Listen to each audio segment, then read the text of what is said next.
आज पुस्तक परिचय या उपक्रमाअंतर्गत भाग पहिला संघर्ष यात्री हे पुस्तक उत्तम खोब्रागडे यांच्या कारकिर्दीवर आधारित आहे। संघर्ष यात्री हे पुस्तक पुण्याच्या प्रकाशनाने राजहंस प्रकाशनाने प्रकाशित केलेलं आहे। या पुस्तकामधील डॉक्टर खोब्रागडे यांचं रात्रंदिन मजसी हे प्रकरण मी वाचून दाखवत आहे। उत्तम खोब्रागडे पुढे म्हणतात, मी माझं आत्मचरित्र लिहावं असं मला कधीही वाटले नव्हते। मी ज्या दिवशी सेवानिवृत्त झालो त्या दिवशी माझ्या दोन्ही मुलींनी माझ्या संघर्षमय कारकिर्दीचा आढावा घेणारा एक लेख लिहिला होता। या लेखनाला काही वृत्तपत्रांनी प्रसिद्धी दिली। हा लेख वाचून अनेक वाचकांनी मला व्यक्तिशः दूरध्वनी करून माझ्या संघर्षमय जीवनाविषयी मी सविस्तर लेखन करावे अशी इच्छा माझ्याकडे व्यक्त केली। मी माझ्या सेवाकाळात अनेक चढ उतार पाहिले। मी केलेल्या कर्तव्य कठोर कारवाईबद्दल आणि शोषित पीडितांना न्याय मिळवून दिल्याबद्दल मला धन्यवाद देणारे प्रफुल्लित चेहरे जसे मी पाहिले, तसेच माझ्या कर्तव्य दक्षतेमुळे दुखावलेले गेलेले धनदांडगे मुजोर राजकारणी, जातीवादी अधिकारी, कायदे धाब्यावर बसून सरकारी खजिन्याची लूट करणारे पांढरपेशे लुटारूसुद्धा मी जवळून पाहिले आहेत। प्रसारमाध्यमातून माझ्यावर उधळली जाणारी स्तुतिसुमने जशी मी अनुभवली, तशाच मला मिळणाऱ्या धमक्या, खोट्या नाट्या कंड्या पिकवून केली जाणारी बदनामी हे सुद्धा मी अनुभवलं आहे। माझ्या या संघर्षाच्या केवळ वैचारिक निष्ठेच्या जोरावर प्रस्थापित व्यवस्थेशी आरंभलेल्या युद्धाच्या झळा साहजिकच माझ्या कुटुंबाला सोसाव्या लागल्या। माझ्या दोन्ही मुली या संघर्षाच्या तणावपूर्ण छायेत वावरल्या होत्या।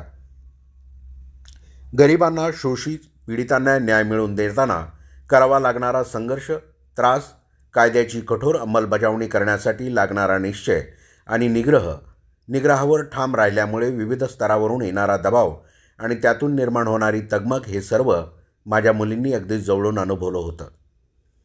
यामुळे या संपूर्ण संघर्षाला शब्दबद्ध करून न्याय आणि प्रामाणिकता याविषयी कळकळा असणाऱ्या लढवयांना दिशादर्शक होईल असं लिखाण करण्याचा आग्रह माझ्या मुलींनी आणि माझी मानसकन्या संजीवनी शृंगारे यांनी माझ्याकडे धरला। या सर्व कारणामुळं मला हा लेखन प्रपंच करणं भाग पडलं। आत्ताच्या चंद्रपूर आणि गडचिरोली जिल्ह्याच्या सीमेवर असलेल्या एका लहानशा खेड्यात, जिथे पिण्याच्या पाण्याची, आजारावरील प्राथमिक उपचारांची, दळणवळणाची किंवा अर्थपूर्ण जगण्यासाठी किमान आवश्यक असलेल्या कोणत्याही गोष्टीची सुविधा नव्हती, अशा खेड्यात माझा जन्म झाला। अशा दुर्गम आणि विकासापासून कोसोदूर असलेल्या खेड्यातून सुरू झालेलं माझं आयुष्य आणि प्रत्येक वेळी तत्वांसाठी मी दिलेला लढा तरुणांना, नवीन अधिकाऱ्यांना तसेच आंबेडकरी चळवळीतील कार्यकर्त्यांना माहीत व्हावा, यापासून त्यांना चांगले तेवढं घेता यावं अशी या लेखनामागची माझी भूमिका आहे।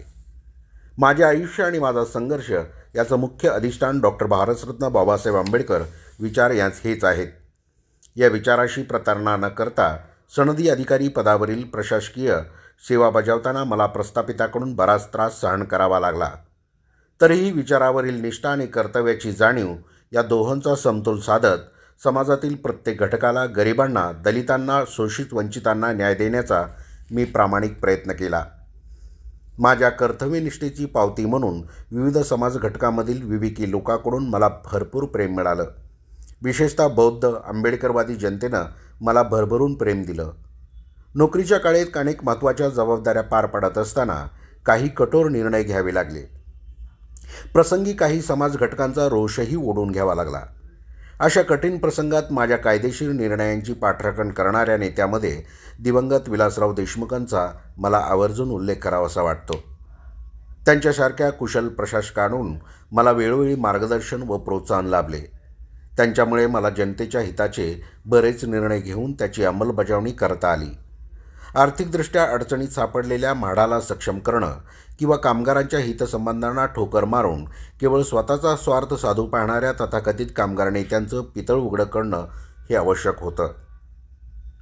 अशी अशक्यप्राय वाटणारी कामे विलासराव देशमुखांच्या नैतिक पाठिंब्यामुळे करणं सहज शक्य झालं।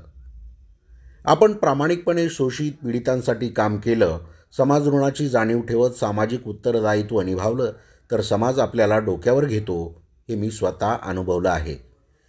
माझे हे विविधांगी अनुभव लोकांपर्यंत पोहोचावेत हा माझ्या लेखनामागील उद्देश आहे.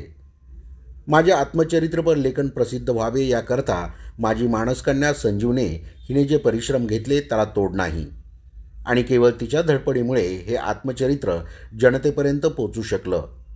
मी इंग्रजीमधून लिहून दिलेल्या नोंदीच्या आधारे या आत्मचरित्राला परिणामकारक मराठी भाषेत शब्दबद्ध करण्याचं दुष्कर कार्य माझा पुतण्या दैनिक जनतेचा महानायक या वृत्तपत्राचा संपादक सुनील घोब्रागडे यांनी केलं. त्याच्या मराठी भाषेवरील प्रभुत्वामुळं आणि शब्दसामर्थ्यामुळं हे आत्मचरित्र वाचनीय स्वरूपात वाचकापर्यंत पोहोचवता आलं. सुनीलनं यासाठी घेतलेल्या परिश्रमाबद्दल त्याचं कौतुक केलेच पाहिजे. माझ्या या आत्मकथनाचं प्रकाशन राजहंससारख्या वैचारिक मोकळेपणासाठी ख्याती असलेल्या प्रकाशन संस्थेनं करावं ही माझ्यासाठी अत्यंत आनंदाची आणि अभिमानाची बाब आहे. त्यासाठी दिलीप माजगावकर, संपादक डॉक्टर सदानंद बोरसे, मुखपृष्ठकार तृप्ती देशपांडे आणि राजहंसच्या अवघ्या टीमचे मी आभार मानतो. वाचकांनी आपल्या मनमोकळ्या प्रतिक्रिया द्याव्यात. त्यातून समाज स्वास्थ्याच्या दिशेनं 2 पावले टाकणारी वैचारिक घुसळण घडली तर ते या पुस्तकाचं खरं यश ठरेल. उत्तम खोब्रागडे, सेवानिवृत्त, भारतीय प्रशासन सेवा. मित्रांनो, हे पुस्तक मिळवण्यासाठी राजहंस प्रकाशन पुणे यांच्याशी संपर्क साधावा. धन्यवाद.